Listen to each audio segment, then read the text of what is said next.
tu familia. Presenta 24 horas.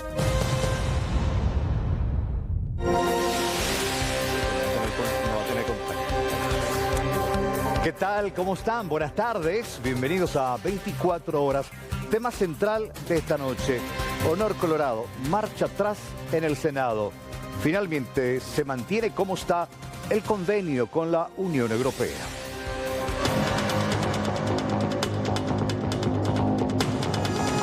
Se fue para ONGs. ¿En qué cambió la educación? ¿Qué transformación educativa hubo?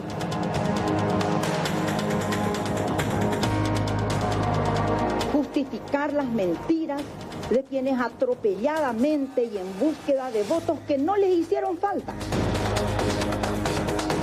Quienes se beneficiaron de esa campaña electoral ahora se encuentran con que no les conviene.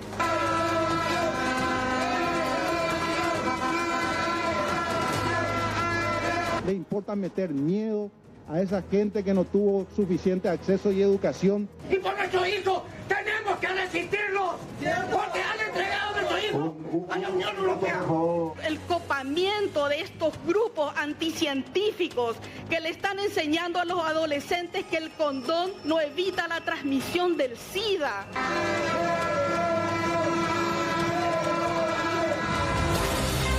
Hoy también les vamos a contar detalles del robo nuestro de cada día. Una boca de cobranzas fue en esta oportunidad la víctima de estos delincuentes. A ellos, ¿quién los para?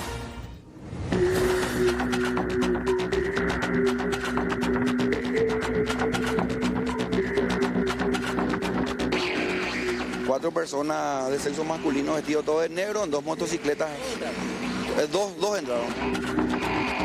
Realizan la rotura del vidrio, al percatarse en la cajera ingresan una pieza que tiene detrás de la caja. Es algo inusual de estos casos por el horario, por la cantidad de gente que se encuentra en el local. El local posee guardia de seguridad privada, así que, como le digo, es algo inusual. Y se llamaron a silencio los hermanos Pérez Hoyos, los fiscales paraguayos que viajaron a Colombia. No pudieron conversar con ellos.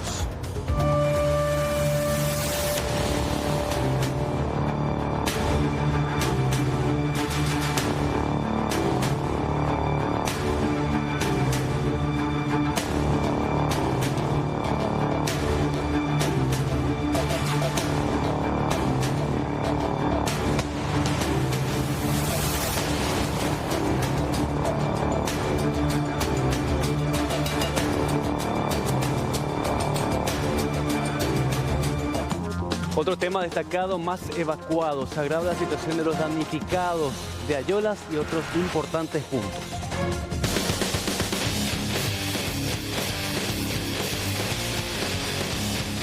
Aceite, me vamos a hacer la motor entre no la vez en la motor un día. Hoy ve la previsión. Hoy voy a ir a Carajaba de San Antonio, ¿no? Viaje más ya por este día. Pues te que más ya por ahí cuál mí, te que más lo vas a hacer, ya ayuda a Pablo.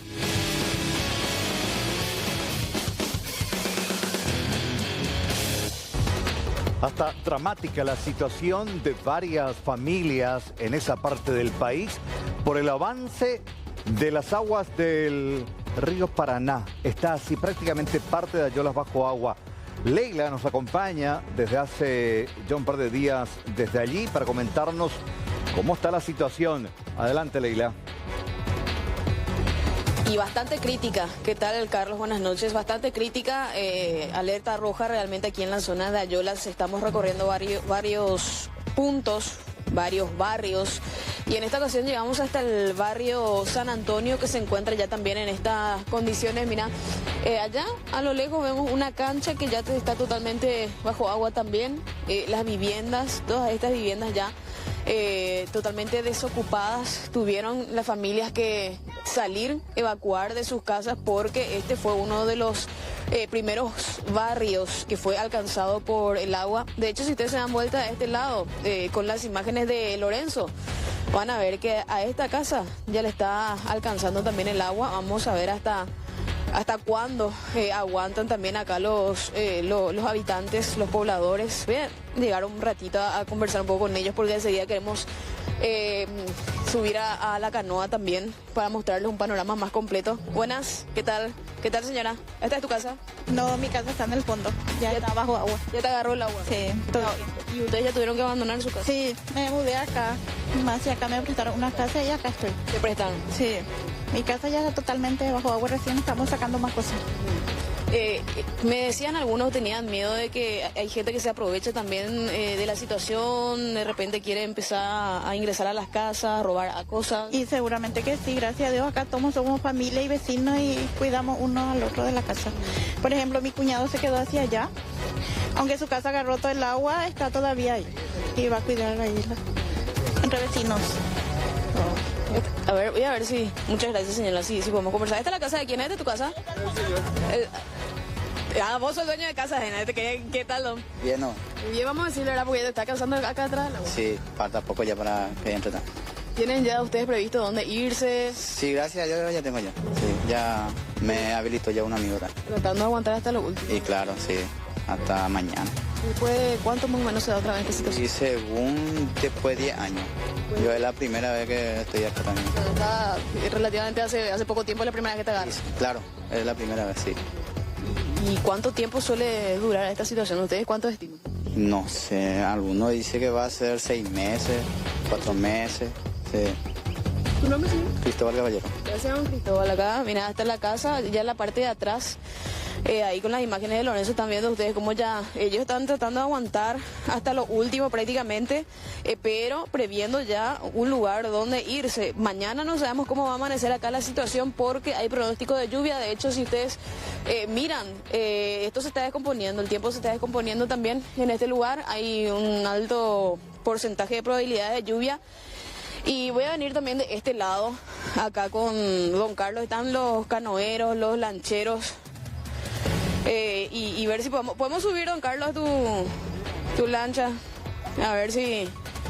¿Vas a subir con nosotros o cómo hacemos la cosa? Si te querés pasear un poquitito. Para mostrarle un poco a la gente, sí. Vamos a ir subiendo también de este lado, Carlos, por lo menos hasta donde nos dé la luz del día que ya está acabando, ¿verdad? Claro. Mientras subís a la canoa, así te damos tiempo también, un par de cositas. Uno, repelente. Me imagino la cantidad de mosquitos en esa zona con todo el tema del avance también del dengue. Dos, hay familias que todavía se rehúsan a abandonar, están ahí sobre el techo, en otros sectores, sus viviendas o están muy cerca del agua, igual se rehúsan. Bueno, hay gente que esperó hasta lo último, de hecho, sobre todo en otros barrios, por ejemplo en la zona de San Josemí, está la zona de San Rafael. San Rafael, que es hoy una isla prácticamente, es un lugar relativamente un poco más alto, donde están ubicadas algunas casas, pero ellos están totalmente rodeados de agua. El movimiento en ese lugar es por canoas. Ellos, si quieren salir a sus puestos de trabajo, tienen que realizar algunas gestiones. Necesariamente tienen que salir en las canoas, en las lanchas, porque no hay otra manera de movilizarse. De hecho, tan de sorpresa podríamos decir, o fue tal la rapidez del avance del agua, que incluso llegamos a ver vehículos, automóviles bajo agua ya. Prácticamente no hubo tiempo porque evidentemente la urgencia, Carlos, era evacuar las familias, sacar lo necesario, colchones, ropa, alimentos en lo posible, y bueno, ya lo demás quedó. Mira, acá hay que ser vaqueano realmente para hacer el recorrido, porque en las calles acá ya no existen, don Carlos. No, ya no existe, hay mucho alambrado, también tenés que saber la zona para andar. Y es muy difícil. ¿Hay gente que está todavía acá en su casa o ya...? Todavía, yo por ejemplo estoy todavía en mi casa, ya alrededor de mi casa ya hay todo agua, pero estamos aguantando ahí. ¿Tu casa dónde queda? Se queda a otro lado. O sea, una zona alta todavía. Una zona alta, pero yo creo que mañana por ahí tengo que salir ya. Porque está avanzando rápido el agua. Muy rápido, muy rápido. En 3 días por ahí llegó este nivel. ¿Ustedes ya pasaron por esta situación también años anteriores? Y ahora me tocó casi 4 veces ya. La cuarta vez ya, sí. Mira, acá esto ya llega prácticamente al nivel de los medidores. ¿Cuántas familias más o menos son acá las afectadas, don Carlos, que vos manejas? Y acá en nuestra zona creo que va a haber más de 300 personas ya. Sí. ¿La asistencia qué fue lo que les llegó? ¿Ya les llegó algo todavía, no? Y para nosotros que no salimos todavía, nada todavía no nos llegó. Llegó un pedacito de carpa, pero poco y nada más. ¿Ustedes a qué se dedican acá en la zona, don Carlos? Y somos pescadores de la zona. Pero hoy ya empezó la veda también. Sí, ya empezó la veda. ¿Se complica más otra vez la situación? Se complica. Ahí estamos casi en la quiebra porque no hay los pescados, por ejemplo. ¿Y cómo hacen así para generar recursos? Y aguantamos. Yo, por ejemplo, así ahora trabajo haciendo pasos. Pasos le decimos cuando le llevamos a la gente, le traemos de vuelta. Claro. De esa manera tratan de generar un poco también ustedes de ingresos. Sí, así mismo. Y cuando la gente quiere sacar, porque me imagino que acarrearon mucho también colchones, además ayudaron a hacer la mudanza. ¿Cuál es el monto que cobran así? Ayudamos demasiado. A alguna persona no le cobramos. Algunos que tiene ahí sí nos dan algo de dinero, 20.000, 10.000, así. Hay una solidaridad también de la violencia que se destaca, me estaban diciendo mucho. Sí, sí, nos ayudamos mucho en eso, sí. Hay gente que ayuda mucho también. Mira, acá estamos rodeados de viviendas y de este lado, mira, los alambrados ya están prácticamente totalmente cubiertos también por el agua. Estas casas, acá creo que ya no hay nadie. Te estaban teniendo miedo también en un tema de la inseguridad, don Carlos. Sí, también hay mucho, como le decimos, bicachero también. La gente siempre viene a controlar su casita. Si no le roban alguna cosa, lo que se quedan adentro también. Con el tema de el combustible y demás para las lanchas, ¿cómo hace? Y yo tenía luego 30 litros y eso estoy usando. Y yo creo que alguna gente cuando necesita me compra así 2-3 litros para ayudarle también. Así andamos. Bueno, ahí está la situación, va a quedar acá don Carlos. Le agradecemos también por este recorrido para que ustedes puedan ver y por sobre todo los televidentes sepan también cuál es la situación que se está dando aquí en la zona del sur del país. Quisimos mostrarles también esta triste realidad que les toca pasar en la ciudad después de 10 años aproximadamente. Se repite esta situación que podría durar lo mínimo 15 días, pero se habla de un mes, 2 meses, incluso hablan también de que ya de hecho pasaron las fiestas de Navidad y Año Nuevo en estas condiciones años anteriores. Bueno, una imagen desoladora, dramática, por cierto, ver tu hogar, tu casa, tu esfuerzo, literalmente bajo agua. Carlos, como vaquiano, estimativamente, ¿cuántos metros ingresó el agua de la orilla natural que tiene el río? ¿Tiene idea más o menos? ¿500, 600, 1000 metros? ¿Cuánto más o menos ya subió, ya avanzó acá el agua de lo que es normal, don Carlos? Y yo creo que ahora está con 6 metros, 10 centímetros. 6 metros ya. ¿Lo normal cuánto es más o menos? Y se mantenía anteriormente a los 2,5, 3 últimos. Sí, sí, bastante ya. ¿Eso cuánto equivale a metros? Es decir, entró de la playa, entró 500, 600, 700, 10 cuadras, 12, 15, como para estimar la cantidad de agua que ingresó a tierra firme. Acá el cauce del río, ¿cuánto más o menos tenemos? O sea, ¿cuánto es lo que vino más o menos del agua? ¿Cuánto avanzó? Y ponerle un 1500 metros por allá, del río, sí, 1500 por ahí ya, bastante ya. Y nosotros tenemos acá atrás. Acá atrás, sí. Acá tenemos ponerle un 1000 metros atrás. 1000 metros. Sí. 1000 a 1500 metros. Ya. Entonces, imagínate, bastante. Ayer me decían llegaba a la altura del tobillo, ella prácticamente a la altura de la rodilla y un poco más. Claro, para que la gente tenga idea, a ver, 1500, estamos hablando de, calcule, de la orilla de la playa, del río, 15 cuadras. Es importante la distancia y por ende la cantidad de agua también que ingresó, ocupó, arrasó y anegó toda esa zona, dejando, como decías, un barrio prácticamente como una isla allí rodeada a esta zona de agua. Y don Carlos, que prácticamente en un par de días probablemente también termina abandonando su casa. Según la gente de meteorología, hidrología, esto va con el tema de las lluvias hasta el fin de semana, lo que mucho tampoco contribuye ante esta situación. Y justamente ese es el temor, Carlos, ese es el temor de que continúe la lluvia, sobre todo en la cuenca alta. De hecho ya hay un pronóstico, hay lugares donde ya está cayendo la lluvia, aquí se está descomponiendo también el tiempo. Y a medida que va oscureciendo también. Entonces me decía don Carlos, él prácticamente mañana ya vas a tener que salir de tu casa posiblemente, don Carlos.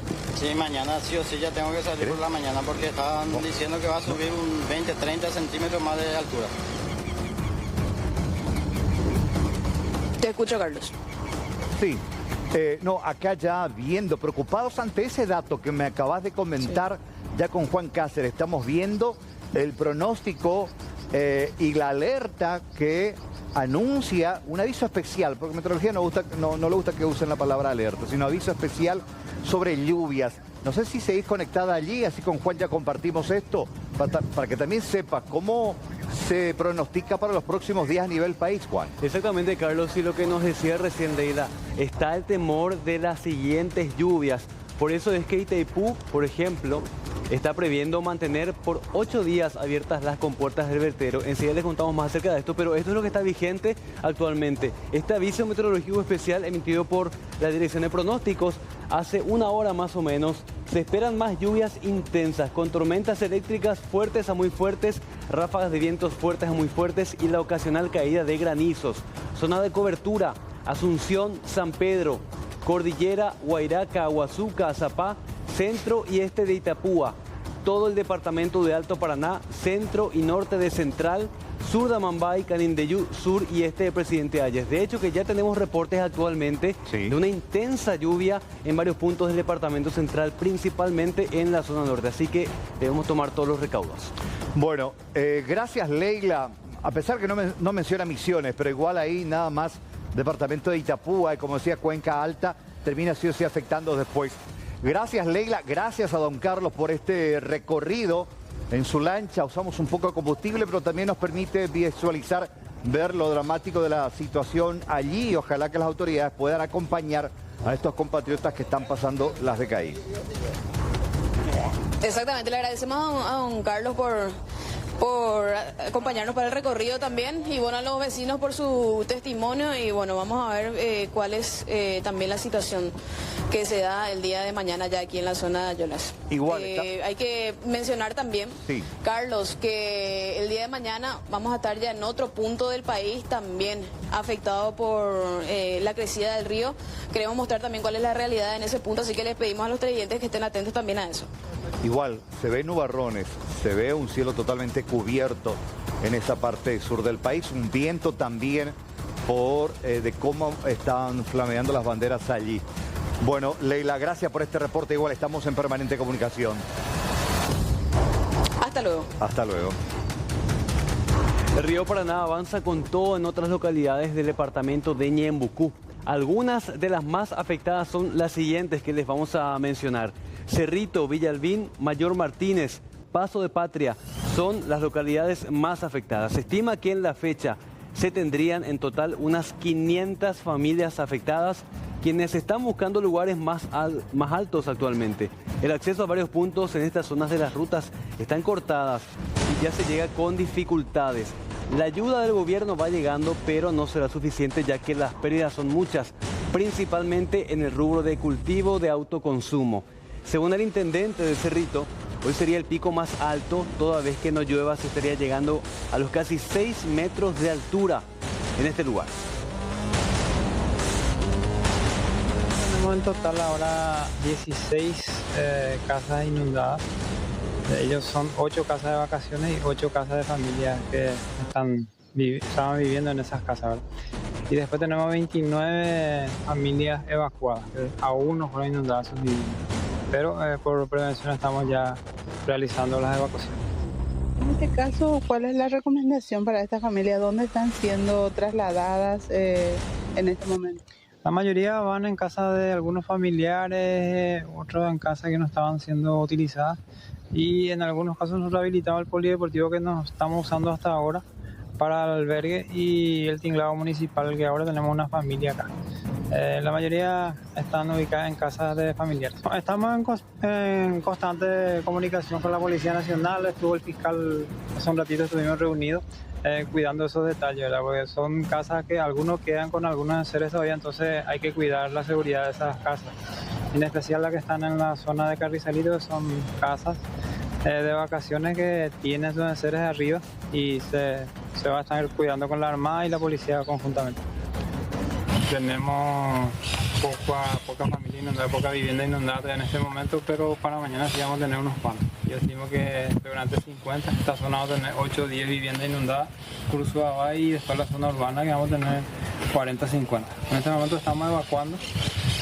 En la zona urbana lo que probablemente lleguen a inundarse el día de mañana. Nosotros tenemos pensado proyectado de que el agua en Cerrito mañana tendría 1,20 metros, 1,40 metros más de nivel. Que llegaría a los 5,80 del puerto de Cerrito. Hoy estaba a 4,18 a las 7 de la mañana, pero en este momento con la descarga brusca eso va aumentando mucho.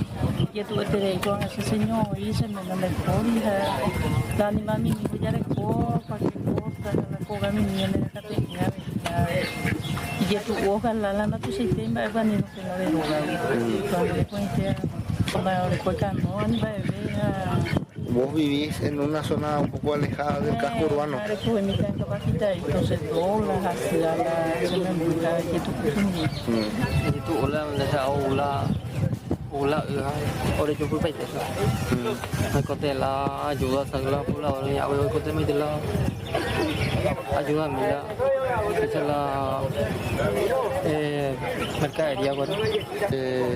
¿Cuáles son las necesidades que van a estar teniendo a partir de ahora?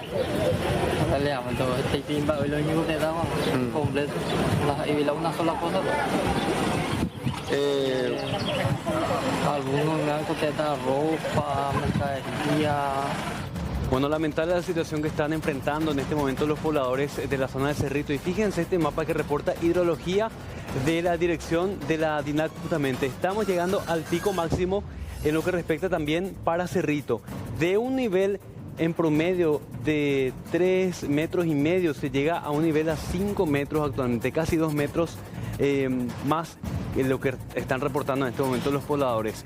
Esto en Cerrito. Vamos hasta otro punto, el departamento del Guairá, porque el río Tibicuarmí también está causando estragos. Fíjense el nivel de inundación en este momento. Hay decenas de casas afectadas y obviamente también los pobladores están pidiendo ayuda a la CEN. La CEN que en este momento no está teniendo recursos para asistir a toda la gran cantidad de damnificados. Se está pidiendo ayuda a las hidroeléctricas, tanto Itaipú como Yacyretá, para asistir a las familias que están siendo damnificadas en este momento, no solamente en Alto Paraná y en Itapúa, sino también en Misiones. Ahora también se suma el departamento del Guairá. Estamos viendo ahí las imágenes de nuestro compañero Ciro Acuña, que nos muestra la fuerza de la naturaleza también en el departamento de Guairá.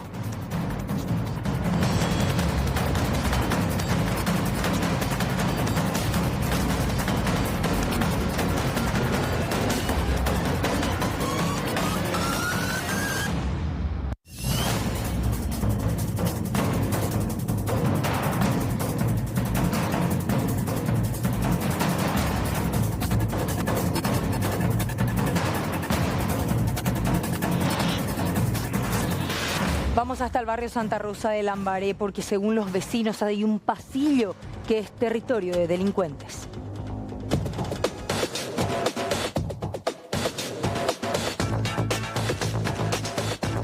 Por este pasillo suelen recorrer muchas personas trabajadoras, pero así también los famosos chespiritos que no dejan en paz a estas personas que salen a buscar el pan de cada día. Incluso armaron una especie de guarida aquí en este lugar para poder consumir y tomar. Los vecinos están muy preocupados porque incluso hay disparos de armas de fuego todos los días y esperan la pronta reacción por parte de las autoridades. Espíritu la exactamente. No, pero no guajaros esa movimos coño ya. Sí. Pero espera perjudicar, ¿no? Claro, inte. Y la queda vecino un onda. Lo han que parar, yo ya pico. Pechana. Pasa que acá cerca se vende, entonces eso es justamente lo que le atrae a ellos. ¿Y vienen y consumen acá? Sí, vienen y consumen acá, de todos los días vivimos en zozobra, se roban cosas, no nos hacen caso las autoridades, ¿entendés? Como le dije, ya se mandó la nota, pero no hay caso, no ingresan. ¿Qué pasó de los linces? Sí, ¿qué pasó de ellos? Yo no les veo más, al menos en esta zona no dejaron de entrar. Parece que tienen miedo del pasillo. Creo que sí, lastimosamente, y queda feo porque somos gentes trabajadores, los que vivimos acá, todos trabajamos, y por culpa de unos cuantos que se nos tenga miedo, que no nos quieran, porque hay veces que pedimos delivery y hasta ya no. ¿Te cancelan? Sí, te cancelan. La víctima se encontraba con 2 personas más y según el relato de los vecinos, que la víctima se encontraba con 2 personas más y entendían que llegó el supuesto autor y sin medio de palabras efectuó varios disparos, 4 disparos, uno de los cuales impactó en el tórax de la víctima, quien fue trasladado por los familiares del Hospital General de Lambaré, en donde quedó internado en estado de observación. ¿Qué se sabe del estado de salud? Según el médico que le atendió, se encuentra en estado estable. ¿Qué habría provocado que ocurra esto?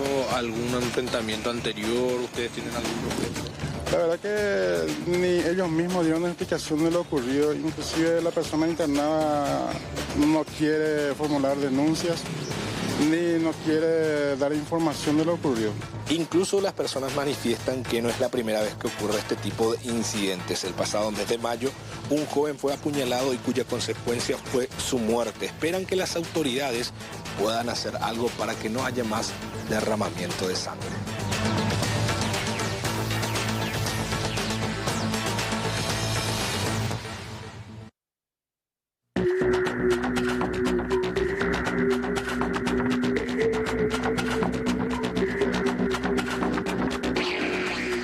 Personas de sexo masculino vestidos todos de negro en 2 motocicletas.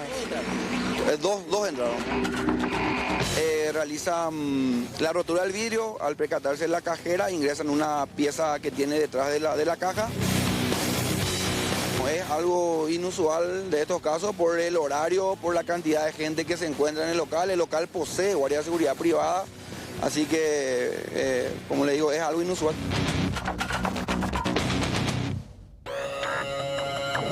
Y definitivamente el narcotráfico inficionó ahora hasta la misma fiscalía porque un ex agente del Ministerio Público y un agente actual fueron imputados precisamente por colegas suyos.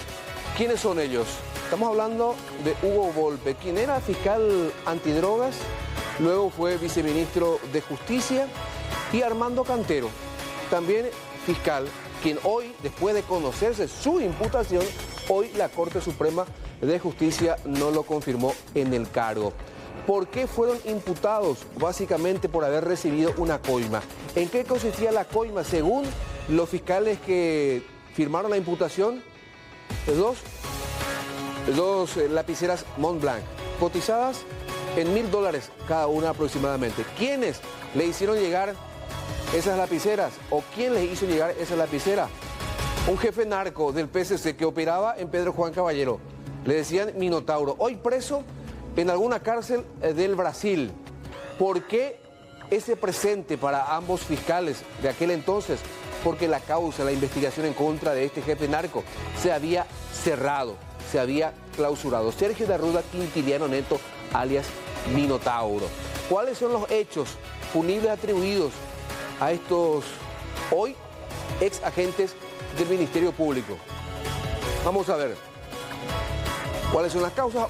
Hugo Volpe imputado, cohecho pasivo agravado, frustración de la persecución penal en calidad de autor.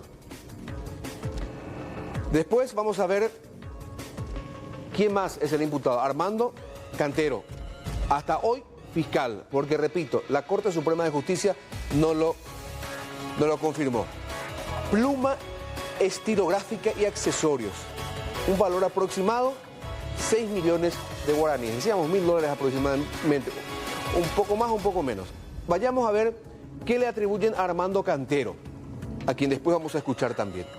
Soborno agravado en calidad de cómplice. Lo mismo, una lapicera, Montblanc. Se requirió su desafuero ante el jurado de enjuiciamiento de magistrados. Ya él está fuera. Hay que decir que ambos, tanto Hugo Volpe como Armando Cantero, ya fueron citados para el 9 de noviembre por el fiscal Humberto Otazú, quien hoy justamente admitió la imputación en contra de ambos. Pero son 4 los imputados en total, porque están los abogados también de alias Minotauro.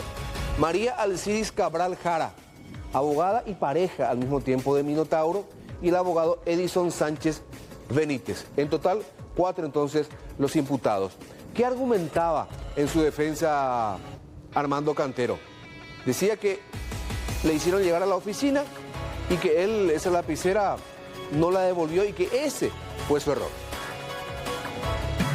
Un golpe tremendo el que recibo el día de hoy, a las puertas de que mi terna se confirme y se estudie. O sea, en la Corte Suprema de Justicia hoy se debería de haber o se debería estar tratando el edicto en el cual los ministros deciden si confirmarme o no en el cargo. Y bueno, es el día en que se presenta también esta imputación a más de 3 años y 6 meses de estar abierta esta investigación. Un golpe realmente tremendo porque no me lo esperaba. Yo creía que el fiscal a cargo de la causa ya tenía un panorama claro con todos los descargos que yo había realizado en la carpeta, con todas las explicaciones que yo le había dado, con la declaración que hizo el abogado Edison Sánchez. Y bueno, realmente algo bastante injusto a mi parecer, porque ninguno de los hechos que se me atribuyen a mí han ocurrido. Y me atrevería a decir que ni a Hugo Volpe, ¿verdad? Es una causa que difícilmente se pueda probar en juicio oral porque no existe ningún elemento directo que me vincule a mí, y tengo entendido que tampoco a Hugo en este hecho. Para los que se preguntan qué hacían las imágenes Arnaldo Yucio, en aquel entonces cuando se realizó un mega operativo contra la estructura de Minotauro, Arnaldo Yucio era el titular, el secretario nacional antidrogas. Recordar que la Fiscalía solicitó medidas alternativas a la prisión, tanto para Hugo Volpe como así también para Armando Cantero. Bueno, y hablemos ahora acerca de lo que pasó en la ciudad de San Lorenzo, porque una familia vivió momentos de mucho susto luego que 2 personas llegaran hasta su domicilio y los amenazaran con arma de fuego. Hay imágenes de ese momento. Por suerte, una patrullera de la comisaría jurisdiccional estaba por cerca y logró evitar que esto pase a mayor. Acá hay un video donde muestra el momento exacto del ataque, así como también de la intervención de la policía para poder reducir a estos 2 hombres que estaban armados. Vamos a compartir con ustedes un poco.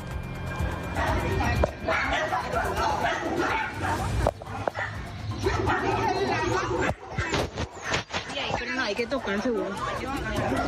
Acá está bien. De verdad.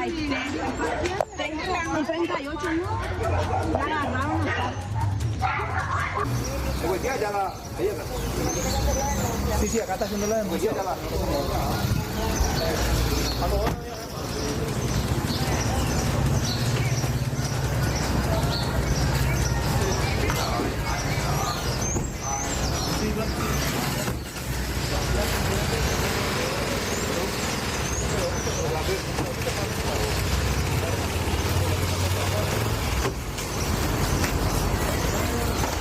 Bueno, fue la gente de la comisaría 53 del barrio San Miguel de San Lorenzo que intervino en este caso. Y vamos a compartir un poco acerca de lo que se incautó del poder de estos 2 hombres. Estamos viendo sus prendas, en fin, y las armas también pertinentes que están en poder de la policía. Pero escuchemos lo que decía el suboficial Roberto Franco acerca del trabajo, cómo fue para poder reducir a estos hombres que fueron determinados o decididos para poder atacar a esta familia.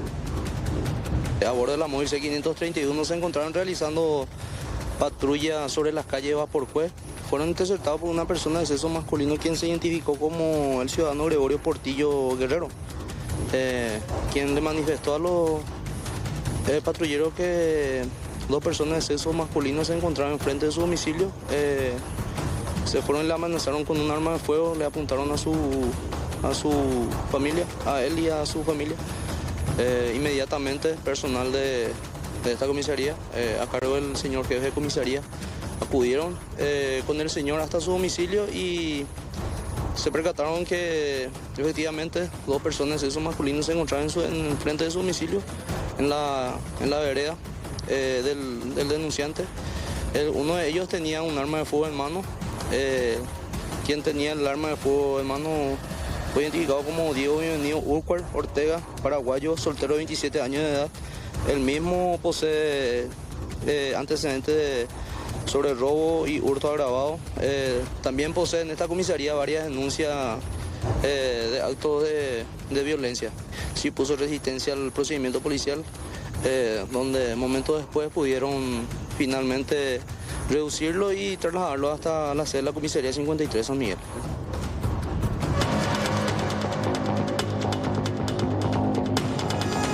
Se fue para ONGs. ¿En qué cambió la educación? ¿Qué transformación educativa hubo?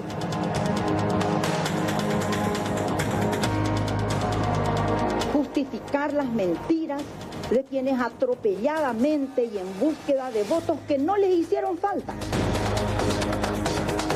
Quienes se beneficiaron de esa campaña electoral ahora se encuentran con que no les conviene.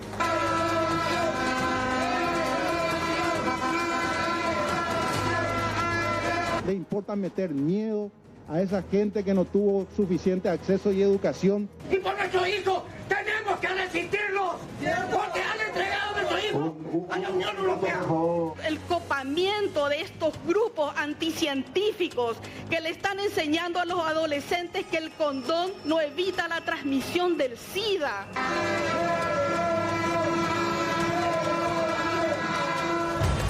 Hablamos, y a propósito de esto, evidentemente, de un terrible caso que se producía en la ciudad de Luque y tiene como protagonista a una menor de tan solo 11 años. Por razones evidentes y de precaución de los derechos de los niños y por sobre todo la integridad, vamos a omitir el nombre del abusador porque es un familiar directo. Desde los 9 años venía abusando de su sobrina, un hombre de 65 años. ¿Cómo terminan descubriendo el hecho cuando encuentran plata que la niña no pudo justificar? Plata que aparentemente era utilizada para intentar dentro de su inocencia, y esto es por parte del agresor sexual, del pedófilo, acallarla. ¿Cómo se enteraron de todo? Y mi hermana tenía una plata que no se sabía de dónde salió. Y a mi mamá le alertó eso, porque ¿de dónde va a sacar una niña esa cantidad? Sería una cantidad de 200.000 guaraníes. ¿Y cómo una niña va a tener esa cantidad? Y mi mamá se alertó ahí y le presionó y ahí le contó que este señor estaba abusando de ella. Y le dijo, ¿y cómo pasó? Y le empezó a relatar lo sucedido y le dijo que ella robó del vehículo esa plata. ¿Cómo él hacía para acercarse a ella? Exacto. Era muy cercano a la familia, iba de visita. Claro, se iba de visita mucho, ya que estaba muy cerca. Al principio, después nos mudamos, ya no visitaba tan frecuentemente, pero igual se solía ir ahí. Gracias a Dios se dio rápido la orden de arresto, lo cual lo que falta es que él sea detenido ya que se está guardando en su casa. ¿Él está en su casa? Está en su casa. ¿Dónde vive? En Luque, sí. La dirección de su casa se sabe, o sea, está en la orden, o sea, básicamente ejecutar la detención. Sí, la fiscalía lo que está haciendo es investigando el caso. pero gracias a Dios ya tenemos por lo menos esa orden de captura. Ya está en proceso todo. ¿No sale ni para trabajar? Creo que no. Me imagino que no, porque no quiere salir de su casa. Lamentablemente el abuso fue confirmado a través de las pericias del Ministerio Público, es decir, la menor presenta lesiones relacionadas a un abuso sexual. El fiscal de la causa es Silvio Alegre por parte de la Fiscalía, ya hay una orden de captura, ahora solo se espera efectivizar la detención del hombre que aparentemente está oculto en su casa y recibe la protección, llamativamente, de su esposa y de sus hijas. Cada vez falta menos para la Teletón. Preparémonos para el 10 y 11 de noviembre. Hoy tenemos una historia de vida que realmente les va a conmover. La historia de Camila.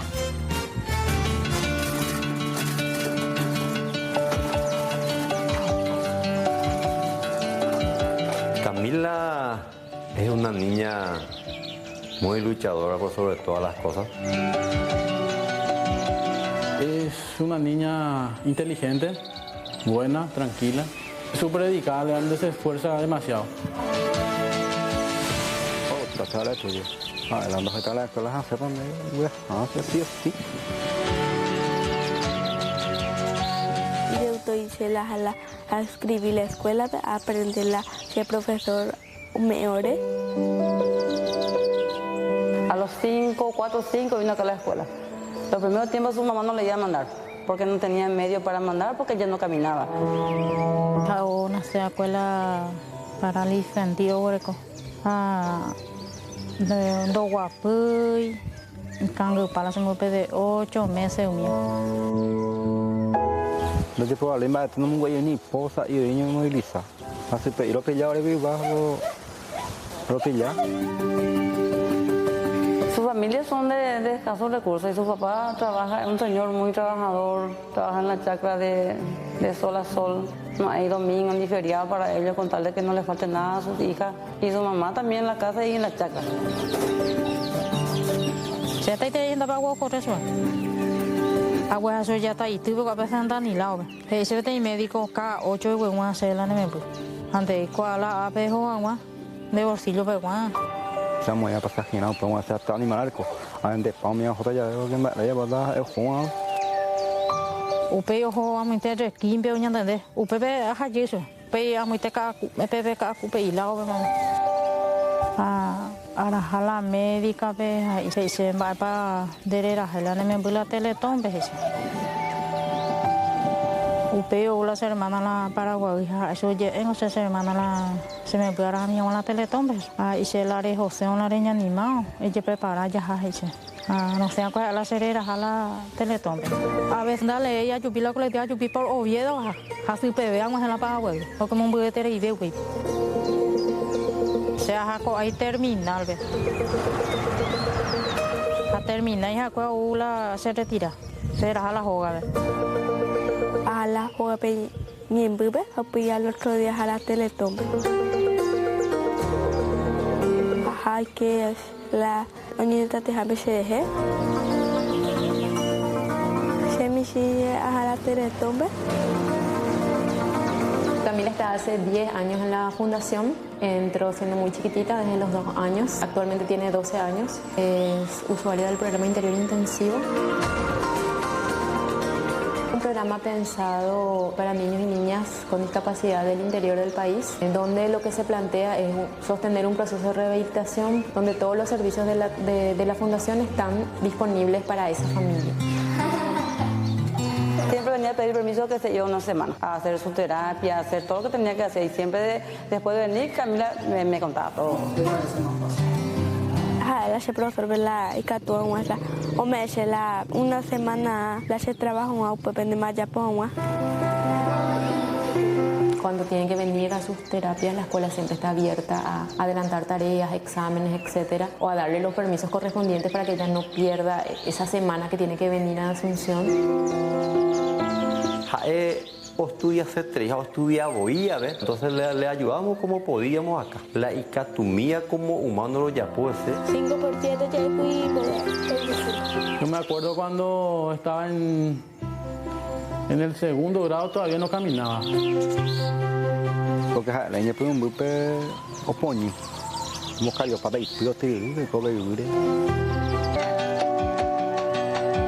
Camila, en otro contexto donde la familia no le diera la importancia al proceso de rehabilitación, probablemente no iba a estar caminando ahora, no iba a estar escolarizada, no iba a tener todas estas proyecciones que Camila tiene actualmente, que le permiten soñar. Se ha estudiado tal como hace alguien en la vida. Al calcular, estudia ser doctora. Discapacidad la Indonesia, saya potong lalu mit, la saya ay potong la teletomi kuai, wata hangwa, aprende hangwa sila aprende yupe.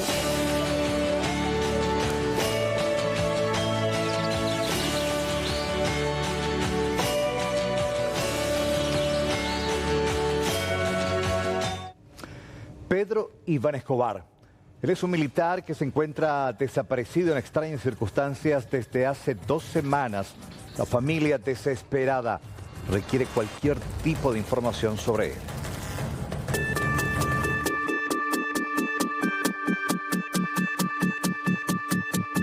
Legalmente cobre no pensaba en mi ley por ahí porque nunca nos había caso no ya apoyado. Nunca la hundiando y subir las cosas siempre la enviar mensaje por él no. En la ciudad de Capiatá, la familia Escobar espera a Pedro Iván. Lo están buscando desde hace 11 días. Desde ese 19 de octubre, que fue el último día en que compartieron con él mismo cuando él ya salió rumbo a Fernando de la Mora para luego salir hacia la terminal de buses y llegar hasta Encarnación. Sin embargo, nada más supieron de él. Jueves 19 la 11 jugamos esa Encarnación, ¿ves? Yo primo ni Fernando de la Mora, ¿ves? Fue vestido día sábado, la 1:30, las 2 por ahí, ¿ves? Yo sé la viaja jamonesa. Hasta ahí la y la cosa. El celular no ya tendré ya apagado, apagado, pero el lunes o sonar al mediodía, pero sonaba el lunes. Lunes 23. Lunes 23. Upega tú ya no sonaba el medio y ya vamos a tema hoy. WhatsApp, por ejemplo, no estoy hoy, normal no hoy lo sonaba. Upega Facebook, lo hoy, mía que he tenido ya, upega ya paga para mal el Facebook entero. Pongan la denuncia. Y fiscalía iroña pues no cuija invercuesterio, inde como ores y cuiro con carpetadores y la ore cuestia fuera. Y PM oye pues petimba, tranquilo normal yo. Va este no conta llore, va este verano conta lo mío lado acá hasta pobre y acá hasta hoy en Boyaru misa mi conversación pobre o sea. Oje sa supe ahora avisa a mí vamos a hacer el número de teléfono. Allá se va 0981 214 973.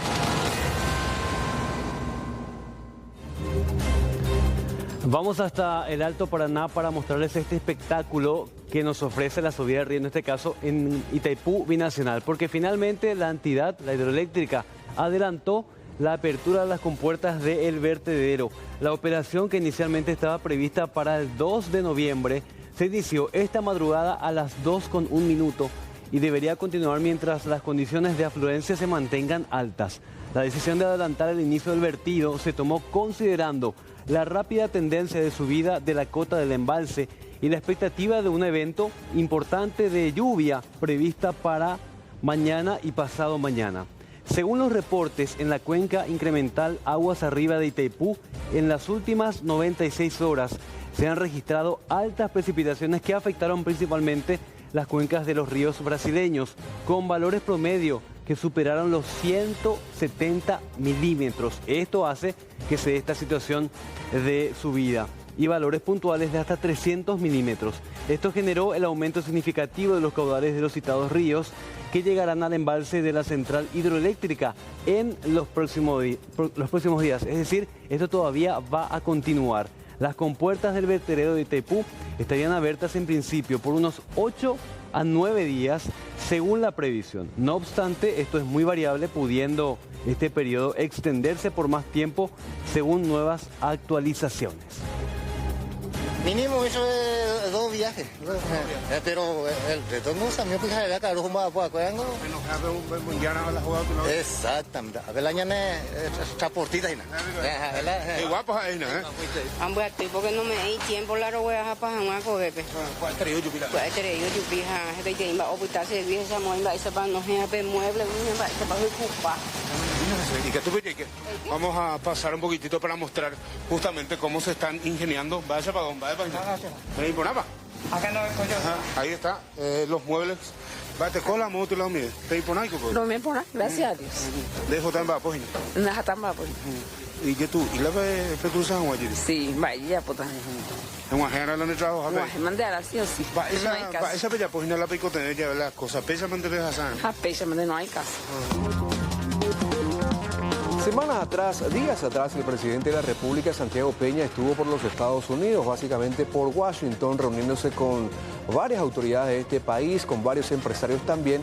A propósito, el senador norteamericano Marco Rubio habló de la visita realizada por el mandatario paraguayo, del encuentro que tuvo con él, y al mismo tiempo criticó al presidente norteamericano Joe Biden por no destacar, por no aprovechar la oportunidad de reunirse con Santiago Peña. En este sentido, decía, entre otras cosas, que el gobierno de Joe Biden está priorizando con su relacionamiento con países vinculados a la ideología de izquierda, como ser Venezuela, Cuba, e incluso Nicaragua y Argentina.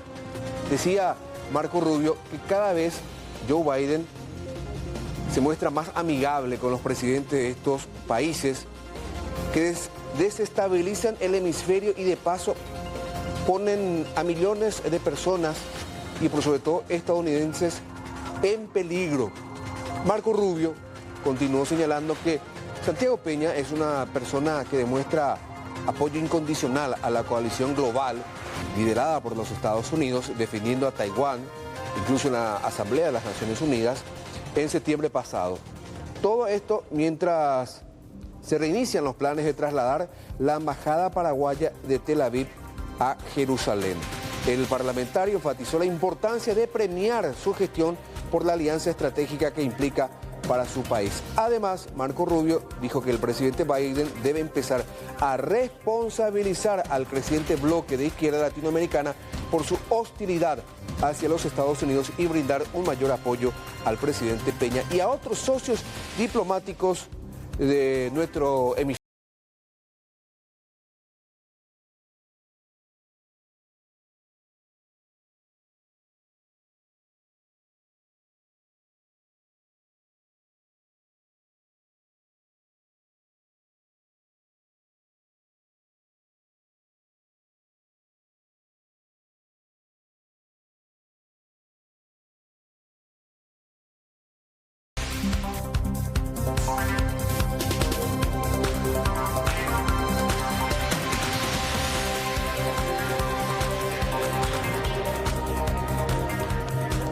Bueno, momento de hablarles de este procedimiento que se llevaba a cabo ayer en zona de las Lomitas, ciudad de Ñemby, que derivaba en la detención de Ángel David González, alias El Abuelo, que finalmente fue detenido cuando lo intercepta la policía en una casa que aparentemente fungía de aguantadero y en donde estaba oculto un vehículo que estaban enfriando, robado la semana pasada específicamente, y con la intención de utilizarlo para perpetrar varios atracos. Tanto él como su sobrino y mano derecha, Rodney, tuvieron que presentarse ante la fiscalía con los otros 4 detenidos, Judith. Exacto. El abuelo, que por cierto se ganó ese mote atendiendo a su situación actual, está en silla de ruedas y justamente por eso en el submundo delictivo se lo conoce de esa manera, pero que varias veces fue noticia, Alexis, ¿verdad? En varios atracos, golpes grandes, millonarios, uno de ellos que incluso me tocó realizar la cobertura, recuerdo que fue el ataque al intendente de la ciudad de San Antonio en plenas elecciones y allí en pleno PC atacó con su grupo, pero siempre se lo considera él como el articulador, o sea que el cerebro de toda la operación, justamente porque sus condiciones no le permiten mucho ser la parte operativa. Y fíjate que él era el el famoso puntero, el que bajaba Sí. de la camioneta y rápidamente con arma de fuego de mano, si era necesario, realizaba disparos. Y Eso en su ahí época dorada, por decirlo así, su cuando época dorada. participaba, ¿verdad? Sí, porque de ejecutor posteriormente pasó a ser el cerebro de la organización criminal. Fue durante un asalto en Cacupé, enfrentamiento con la Policía Nacional, recibe un tiro y a partir de allí quedó con esa discapacidad. Exacto, y discapacidad que por cierto le beneficia mucho a la hora de recibir medidas cautelares, porque atendiendo justamente a su condición siempre son más benevolentes y le brindan arrestos domiciliarios, porque en ese caso, por ejemplo, del atraco al intendente de la ciudad de San Antonio, se comprobó de su participación, se hicieron allanamientos, encontraron evidencia en su domicilio, él declaró. También recordemos que él es un ex convicto, aún así él tuvo otra vez un arresto domiciliario por su situación, pero en poco tiempo volvemos a escuchar hablar del abuelo metido en otro atraco. Las órdenes de capturas vigentes, Jenny. Asalto e intento de robo al cajero de la ciudad de Eusebio Ayala, los más recientes. Intento de robo de cajero de Lambaré y el asalto durante el cual terminan hiriendo a un guardia de seguridad y así también un integrante de la gavilla, un integrante de la gavilla termina herido, O sea que muerto acá, después. en este caso, a esto te referís, ¿verdad? Acá él tuvo participación, ¿cuál por ejemplo fue? Es la participación de haber craneado el atraco. Ajá, o sea, él no estuvo allí. No está ahí, Sí. pero está su segundo. Y está otra persona de quien vamos a hablar un poco más adelante y tiene el alias, se lo conoce con el alias de Milico. Pero está ahí, está ahí. Después les hablamos de Milico. Bueno, y hablemos precisamente acerca de lo que se dio esta mañana en seguimiento a lo que fueron esos procedimientos de las últimas horas, porque los 6 que terminaron siendo aprehendidos fueron presentados hoy ante el Ministerio Público para declarar. La única información que tuvimos desde la Fiscalía a cargo es que declararon. Eso es todo, ¿verdad? Porque tampoco la fiscal de la causa quiso dar declaraciones al respecto. Estamos hablando de Ángel David González Romero, de 29 años, alias el abuelo, que estuvo también allí. Rodney Ariel Trinidad González, alias Ronnie, de 19 años. Y atendé las edades de los participantes de esta gavilla. También estamos hablando de Lino Manuel Recal, de 19 años. Rubén Darío Amarilla, de 24 años, Matías Daniel Caballero, de 24, y Marcos Ezequiel Domínguez, de 18. Todos fueron presentados hoy a tempranas horas a la unidad de la fiscal Laura Guillén en Ñemby. Una puntualización, Judy, con respecto a las otras personas detenidas. Algunas no tienen antecedentes penales. Ajá, igual se presentaron para declarar. Claro, habría que ver igual nomás. fueron involucrados por la policía. Si bien los familiares están molestos porque se los vinculó directamente al abuelo, hay que tener en cuenta algunos aspectos y algunos detalles. Uno de los detenidos vive en la casa en donde estaba el vehículo y es amigo del otro grupo que finalmente termina siendo detenido. Para la policía, evidentemente, estas aristas son llamativas por más de que no tengan antecedentes penales. Pero otro detalle, no menor, la banda de a poco fue desarticulándose porque ya se produjeron otras detenciones. ¿Qué quiere decir? La policía no descarta que se estaban reclutando a otras personas y precisamente sean estas las detenidas ayer. Evidentemente van a ser beneficiadas con medidas alternativas a la prisión. Y porque no tienen antecedentes incluso son bastante jóvenes, ya te comentaba sus edades. Y ahí repasamos las imágenes precisamente del momento en que eran llevados a la fiscalía, la forma en cómo trasladaron a alias el abuelo, ¿verdad? Que ya es un habitué de la casa, ¿verdad? Que constantemente lo vemos allí, pero aún así, pese a todas las medidas que tiene, no escarmienta. Y familiares de los aprendidos. Desde ayer, ayer que estaban así. Es exacto. Más, un abogado amenazó al equipo periodístico esta mañana con establecer una denuncia. Una denuncia. ¿Por la difusión del Por la caso? difusión, porque ellos no tenían nada que ver supuestamente.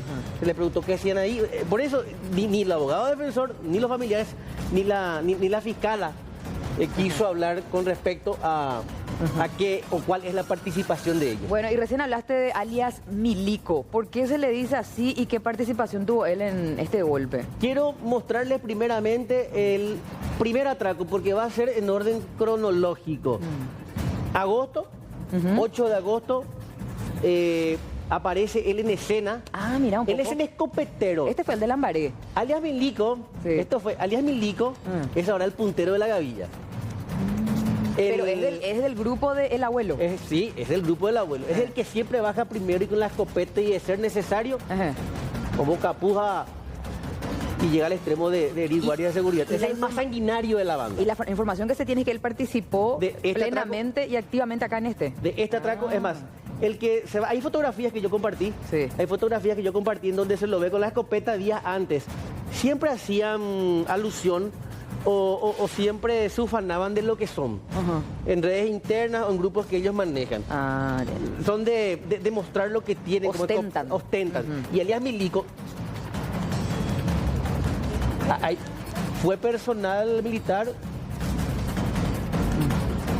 Acá pregunta Mercedes, ¿por qué alias Milico? Me imagino que viene de ser militar, ¿verdad? Era uniformado. Integró las Fuerzas Armadas de la Nación hasta que, bueno, finalmente fue sorprendido en hechos delictivos y posteriormente se dedicó ya activamente a la carrera delictiva. Y acá está la fotografía que les decía, él siempre con escopeta en mano. Claro, pues tiene conocimientos. Tiene conocimientos, tiene preparación.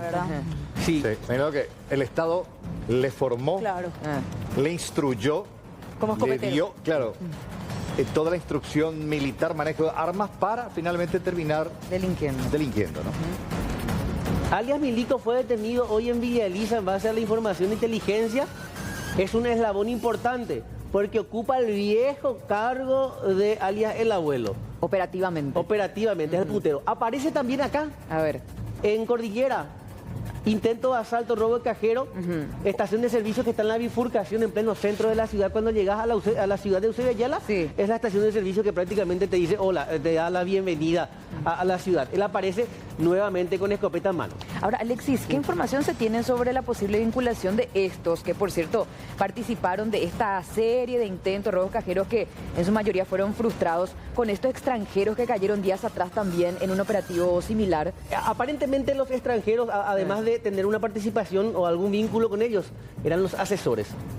Ya, o sea, ellos eran la parte de inteligencia que manejaban todo, cómo manipular, o las estrategias, ¿verdad? Estrategias, inclusive habían practicado cómo limpiar los billetes entintados, porque recordarás que varios de los cajeros que intentaron robar explosionaron y activaron el dispositivo de entintado. O sea que estamos hablando entonces de una misma gavilla que perpetró esta serie de intentos de robo a cajeros y robo, en fin. Sí, pero fíjate, es un rubro diversificado.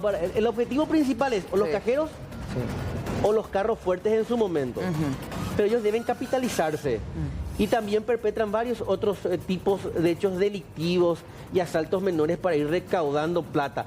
Estamos hablando de una gavilla que se estaba formando, estaba en auge y afortunadamente está siendo descabezada porque ahora solo uno de los líderes queda por ser detenido. Pero ¿qué pasa? Por lo general vuelven a brotar, entre comillas, integrantes y nuevos líderes y se van reconformando y reagrupándose. ¿Quién es alias Milico? Bueno, es uno de los eslabones más fuertes del equipo del Abuelo, que el día de ayer fue detenido conjuntamente con gente sin antecedentes. Ustedes verán que estaba reclutando a gente nueva porque ya estaba siendo en la totalidad identificado el grupo criminal en la cual él está dominando. El día de la fecha, gracias a un trabajo minucioso en prosecución a ese allanamiento, esa detención y la recuperación de vehículos robados, el mismo equipo de investigación de Asunción ha procedido a la detención de este ciudadano denominado alias Milico, en base a que es el más fuerte, el que más utiliza más bien el arma de fuego, y por la actitud, por el estado físico y la violencia que utiliza. ¿Tiene entrenamiento? Sí, así mismo. Alguna vez fue soldado raso, hizo su servicio militar, por eso tiene ese mote de el Milico. Bueno, él fue ingresado dentro del esquema delictivo en una parte donde él era utilizado como la persona fuerte del grupo. Él es la persona que manejaba mejor las armas de fuego y era uno de los más valientes, el primero que se lanzaba en todos los atracos. Era el puntero, exactamente, era el puntero. Bueno, él está en este esquema como uno de los líderes, como dije. Ahora nos está faltando un líder para su detención, pero el grupo es bastante amplio, faltan muchas personas todavía por detener. Comisario, una señora afuera me decía cuando entraba, él es del PCC, él es del clan Rotella, ¿podría estar involucrado con alguna organización criminal? La mamá me dijo eso recién afuera. No, nosotros no tenemos ni un indicio que él esté en algún clan. Solamente que él sí está identificado en este esquema delictivo, en este grupo delictivo. ¿Él participó en todos los últimos atracos? Bueno, nosotros tenemos identificado plenamente en 2 atracos a cajeros automáticos, pero él ya está siendo investigado por varios hechos, no solo de asalto a cajero, robo agravado en la zona central. Tenemos muchos casos que estamos investigando a esta persona. ¿Dónde lo detuvieron, comisario? En la ciudad de Villa Elisa, en la vía pública, en el barrio 29 de septiembre. Esto ya en prosecución de Nueva York, o sea, venía manejando mucha información con respecto a dónde estaría. Asimismo, tenemos información fehaciente como para poder detener a la totalidad de este grupo. Judith, el esquema, y fíjate que prácticamente todos ya fueron detenidos. Ángel David González Romero, el abuelo detenido. Sí. Odirio Domínguez, que fue detenido semanas atrás, tras el asalto a Luisito.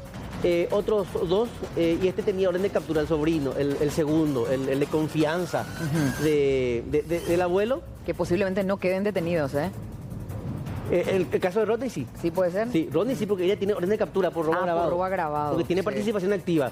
Diego Isaías Lescano, alias Rubio, que ya fue detenido en otros procedimientos tras lo de Luisito. Sí. Rodney Ariel, de él ya hablábamos. Y acá está Milico. Y después prácticamente quien queda por detener sería Derly Sebastián Cabrera Fariña, orden de captura por robo agravado, y sería también otro principal referente, otro hombre fuerte, y prácticamente darse de su detención en las próximas horas, la gavilla quedaría desarticulada. Falta alias Muñeca. Alias Muñeca. Bueno.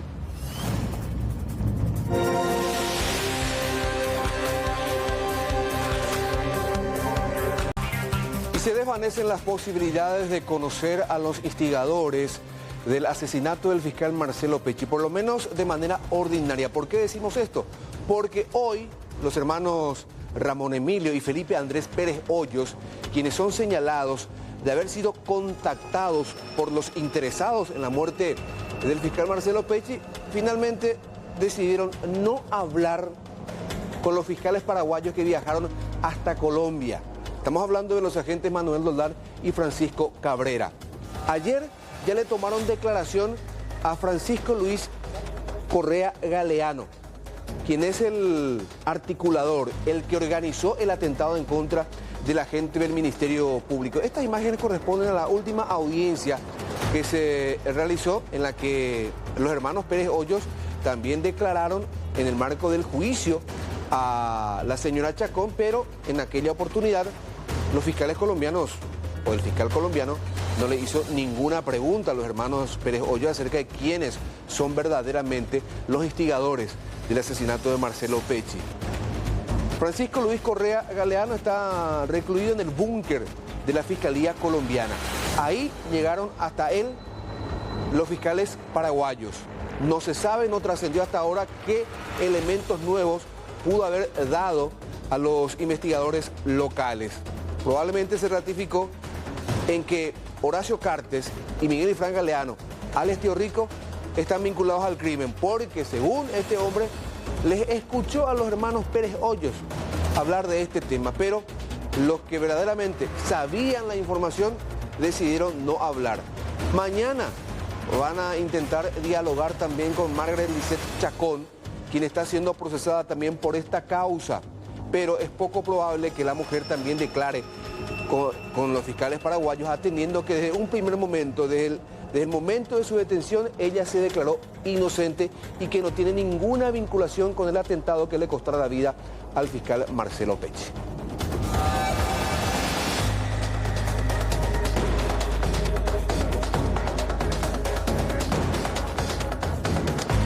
La inseguridad no da treguas. Arrancó el mes de noviembre con una serie de eventos violentos. En esta ocasión, un grupo ingresó a un supermercado y no precisamente para hacer compras.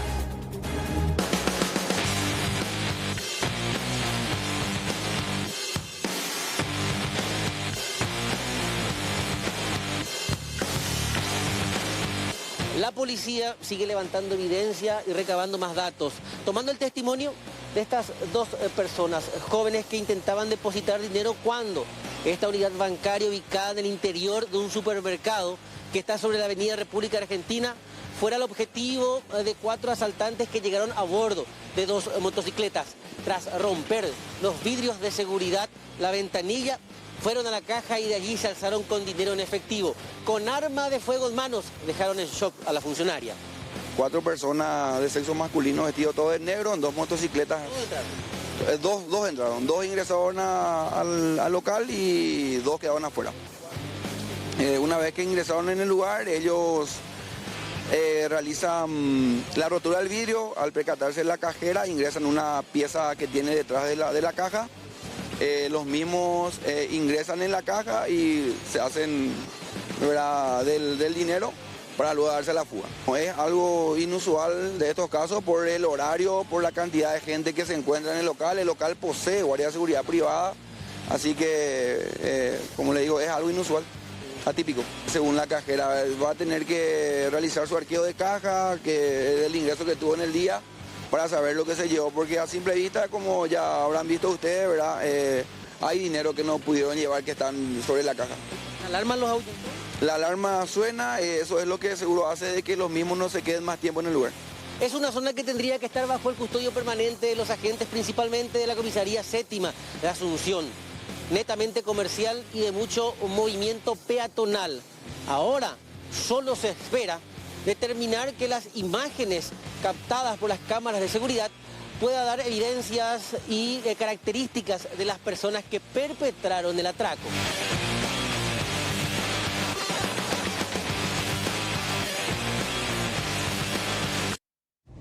Un grupo de jóvenes iba a bordo de su vehículo cuando la policía le da instrucciones, inclusive golpeando el auto. Ellos obviamente se sintieron afectados por este tipo de actitud. Pero, ¿qué dice el comisario? Estos cuervos han pegado recién.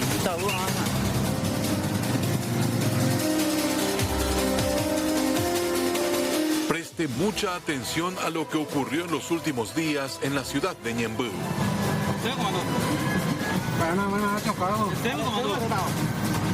Tranquilo nomás.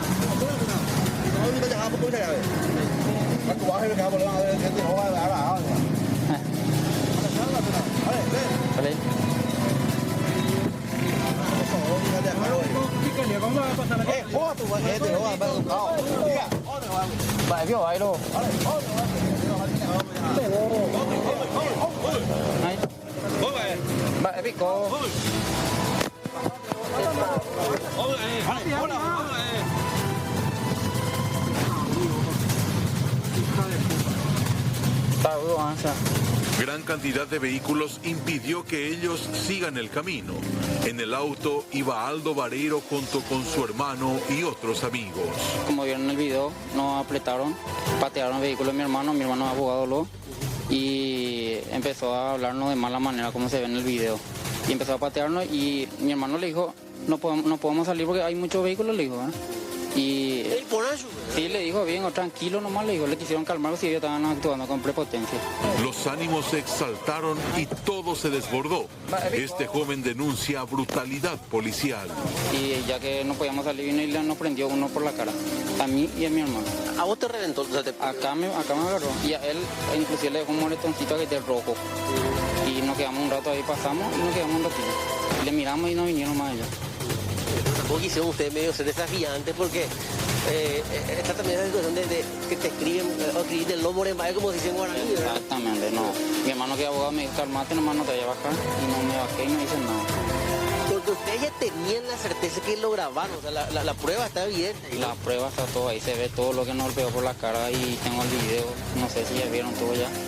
Y la verdad que es injusto porque ningún delito no cometimos. Esta es la versión del subcomisario José Falcón de la comisaría 7ª de Ñemby, cuyo personal incurrió en el hecho denunciado. Y es una zona problemática, es una zona conflictiva en donde la policía tiene y debe de intervenir para evitar hechos punibles, tales como le dije, la polución sonora, la ingesta de bebida alcohólica, también hay la prevención de personas en motocicletas donde de ahí parten para realizar hechos punibles, entonces es general. Usted ya sacará sus conclusiones. Tranquilo nomás.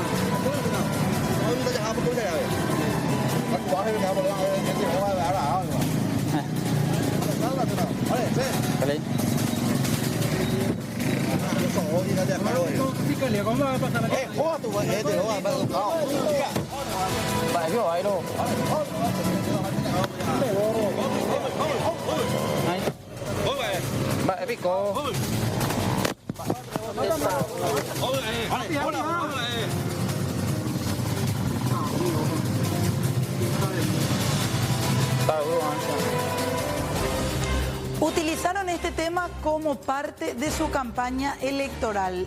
Prometieron una cosa, la derogación de un acuerdo con la Unión Europea en materia educativa. Hoy, otra fue la historia y terminaron confirmando en realidad una nueva reculada, Juan. Estamos hablando de este convenio con la Unión Europea en el sistema educativo que inicialmente planteaba como cooperación para el Paraguay los números que vamos a ver en pantalla. Ya se utilizó parte de este dinero, gran parte. La cooperación total de la Unión Europea incluía 38 millones de euros. Hoy, desde el oficialismo, decían solamente quedan entre 10 e incluso anteriormente habían hablado de 8 millones de euros que quedaban de esta cooperación. Le cambiaron de nombre. Ya no se llama Plan de Transformación Educativa, dijeron que se iba a llamar Fortalecimiento del Sistema Educativo. Cambiaron el sentido del uso de estos últimos 10 u 8 millones, porque no se define exactamente el destino de los fondos. Dijeron que ahora ya no iban a financiar merienda escolar, almuerzo escolar, compra de kits, sino, entre otros cambios sustanciales, directamente el apoyo a matemáticas y lectoescritura. Pero lo cierto y concreto es que utilizaron este tema para captar votos de un sector conservador en su momento entre diciembre y ya después parte de lo que fue la campaña con miras a abril, en donde llegaron incluso a realizar manifestaciones, sectores conservadores, padres de familia que decían se quiere incluir en este plan y en este convenio con la Unión Europea lo que tiene que ver con la tan temida ideología de género. Hoy se le volvía a consultar a los impulsores en aquel momento de la derogación, en donde se hablaba de algunos principales temores y no sabían explicar. No supieron responder. En un ministerio sumamente golpeado como lo es el de Educación, impensable sacar un solo guaraní y pretendían sacar el apoyo de la Unión Europea. Sí, que decían que no hacía falta, que decían que era un dinero que ellos podían sacar de otros lados, de otra, manoteando o haciendo redireccionamientos de otras instituciones. No fue así aparentemente, porque hoy quienes entre diciembre, enero hasta abril decían vamos a apoyar la derogación, quienes firmaban incluso el proyecto siendo diputados, presentaban la siguiente justificación para decir no, ahora meses después de la campaña electoral ya no queremos la derogación porque hicimos algunos cambios con el presidente de la República, quien también utilizó esto durante parte de su campaña. 17 millones de euros, desapareció de la cooperación de la Unión Europea. ¿Y dónde se fue? Y es lo que nosotros decíamos, no se fue para almuerzo escolar, se fue para ONGs. ¿En qué cambió la educación? ¿Qué transformación educativa hubo? Y no hubo. Por eso hasta es saludable el cambio de nombre, de fortalecimiento educativo. Nuestra postura es que no se derogue.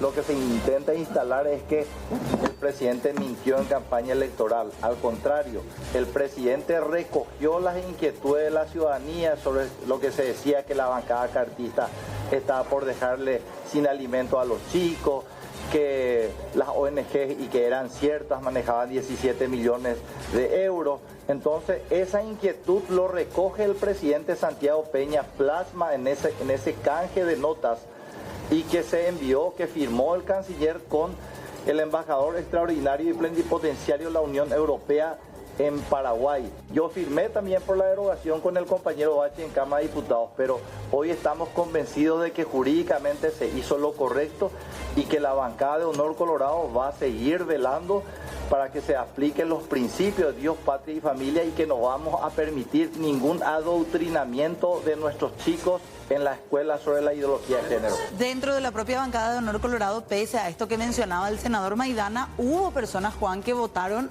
en contra, igual que iban y fueron hasta el final por la derogación.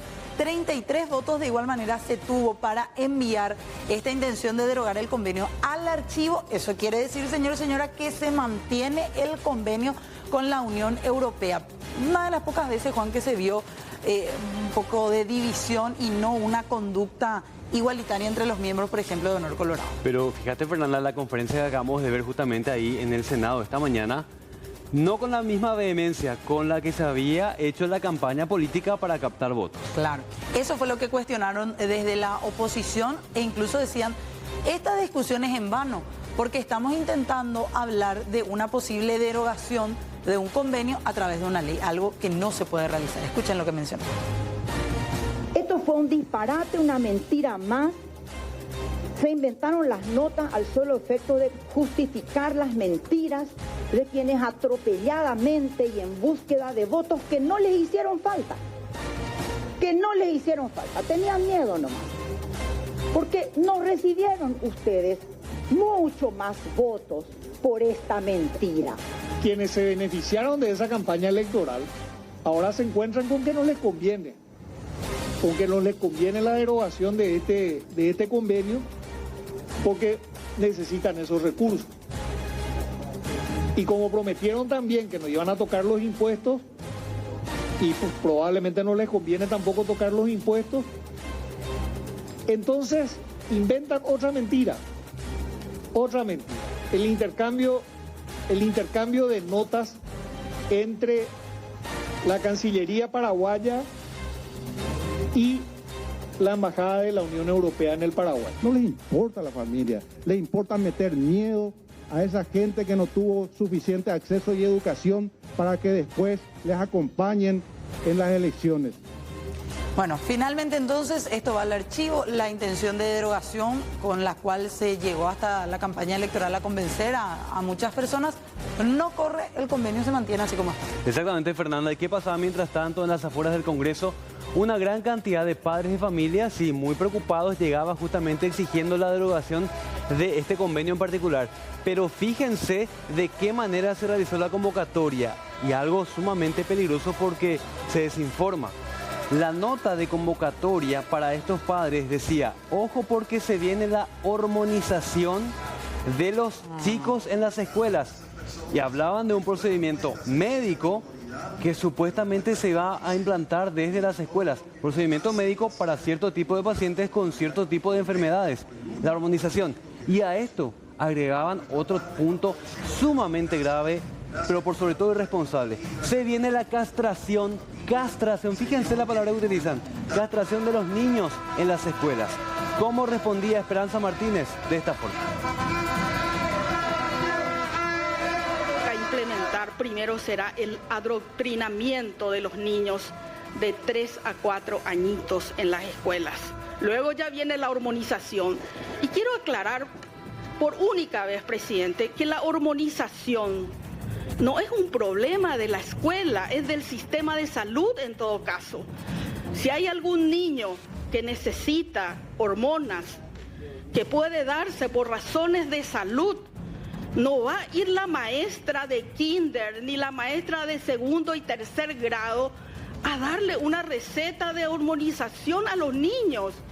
¿En qué parte estos 6 ministros, en qué parte y en qué escuelas impartieron la hormonización como parte de la currícula escolar? Es mentira, presidente. Bueno, y esto agregaba de dónde sacaron el tema de la castración, porque eso es imposible que se dé justamente en establecimientos educativos. Y no tiene nada que ver, perdón Juan, pero no tiene nada que ver, y en las páginas y páginas que uno puede leer acerca del convenio no se menciona siquiera temas sanitarios. Exactamente, y esto agregaba la senadora Esperanza Martínez la preocupación que existe acerca de la difusión de este polémico manual acerca de la sexualidad en el Ministerio de Educación, y que ya se imparte como plan piloto en 5 departamentos. Pedía explicaciones a los ministros de Salud y también de Educación, y que tomen una postura acerca del grave contenido de desinformación y anticiencia, según decía. Pero lo que nos viene encima es el copamiento de estos grupos anticientíficos que le están enseñando a los adolescentes que el condón no evita la transmisión del SIDA. ¿Quiénes se van a hacer responsables de los niños y adolescentes con SIDA? ¿Quién va a ser responsable cuando le están haciendo una cuestión mentirosa? Y le mandé esta información al ministro de Educación y le mandé a la ministra de Salud y les pedí que digan públicamente si ellos creen en esta mentira donde se está actuando de manera anticientífica, hipócrita, mentirosa, rompiendo con años y años de educación de la sexualidad. No puede quedarse el ministerio callado ante tanta situación, presidente. Y voy a traer el video donde esta señora, que no es paraguaya, para que los que no quieran a los extranjeros y le teman a la injerencia política, díganle a esta señora que se vaya al Ecuador. Allí seguramente tendrá gente que crea esta política que está implementando. El programa 12 Ciencias, ese es el proyecto y ese es el relato que están metiendo detrás de esta cuestión. Y lo único que les digo, que eso no trajo la Comunidad Europea. Eso trajeron estos grupos que quieren controlar el Ministerio de Educación. Bueno, ahí veíamos justamente en pantalla compartida a la autora de este material que se une a las capacitaciones y es de nacionalidad ecuatoriana, es decir, una extranjera elaborando este material para el territorio paraguayo. Y rápidamente el MEC sacaba un comunicado aclarando la postura que tiene después de esto que pasaba hoy en el Congreso y decía: necesitamos ser claros en que se cambie la priorización de las acciones implementadas, enfocándose en un programa de lectura, escritura y comunicación, así como en metodologías para el desarrollo del pensamiento lógico, matemático y científico. Y en el segundo párrafo justamente aclara que todo se ciñe en base a lo que dice la Constitución Nacional y que prácticamente se hizo un cambio de 180 grados en lo que decía inicialmente el convenio de la Unión Europea. Rápidamente también el tuit del senador Rafael Filisola reaccionando a este comunicado del MEC, nuevamente haciendo referencia a que no hubo mayores cambios. Lamento que el MEC persista en la desinformación. El convenio con la Unión Europea no tuvo cambio alguno. El Ministerio de Relaciones Exteriores remitió una nota a la Embajada de la Unión Europea en la que indican que el citado instrumento se interpreta de acuerdo a la Constitución. Ante tamaña obviedad, el embajador respondió que la Unión Europea toma nota. Por favor, dejen de engañar a la gente. Con esto se termina la polémica innecesaria y extendida acerca de este polémico convenio.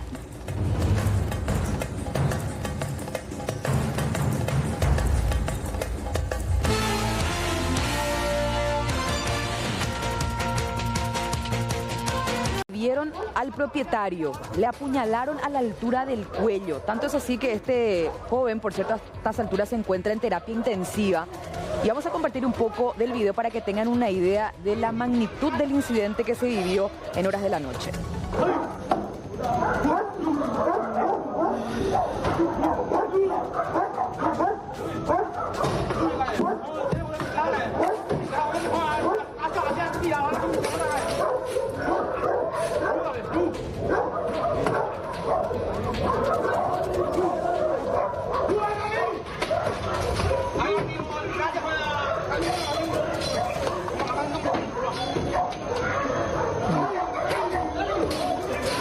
Mira que salí agua.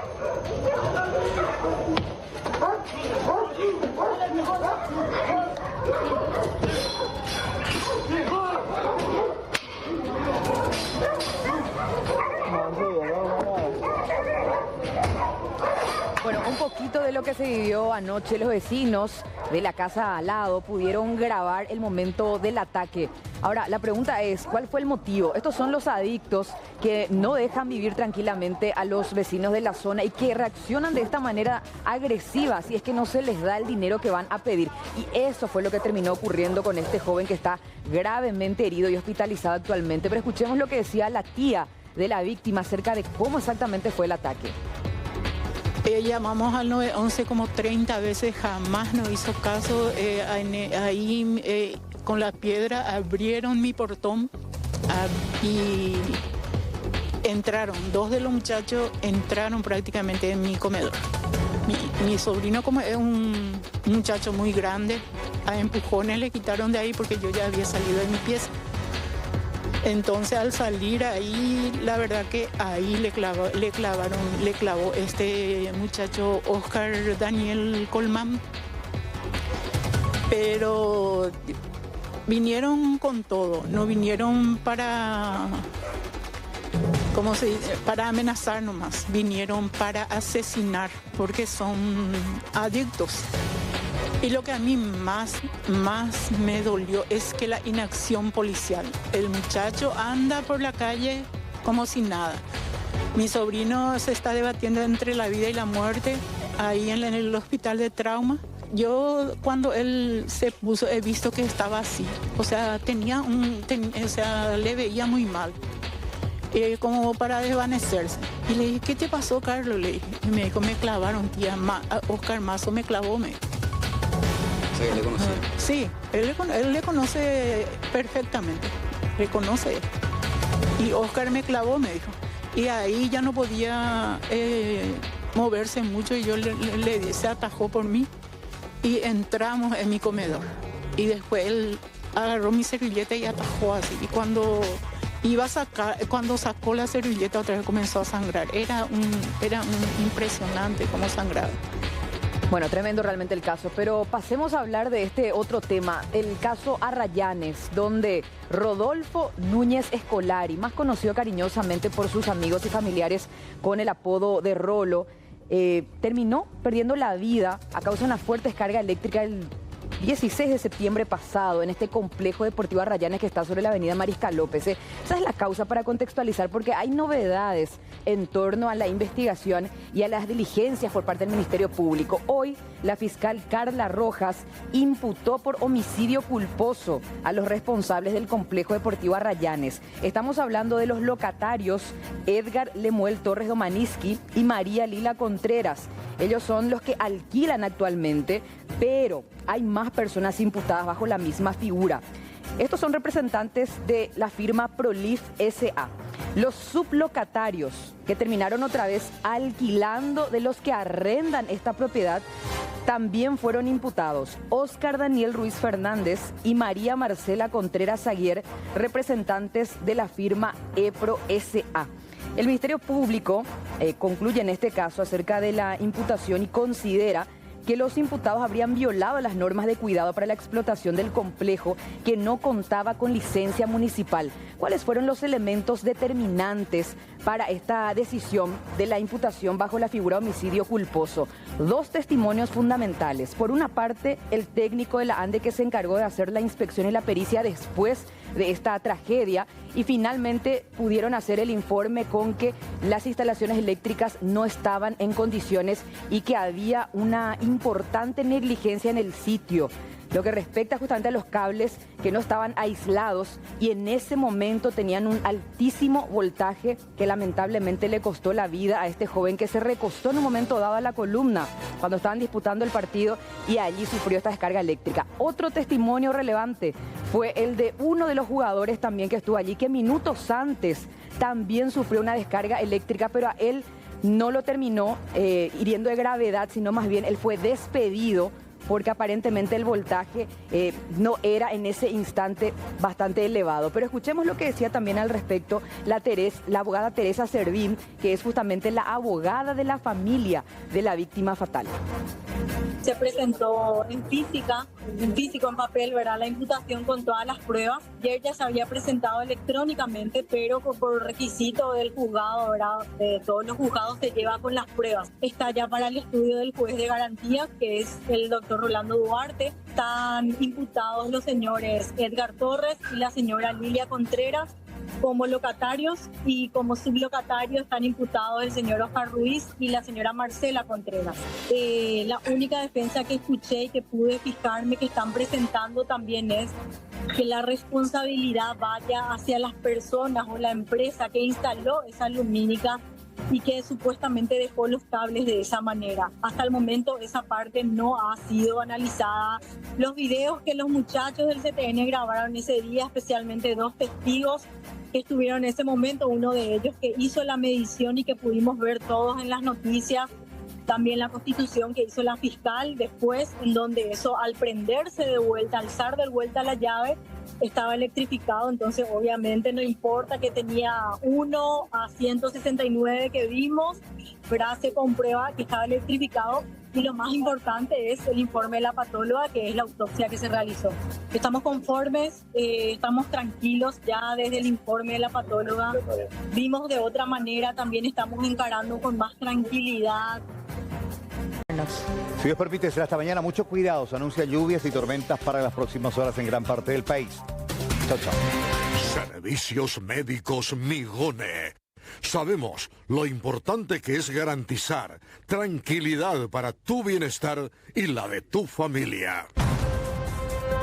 Presentó 24 horas.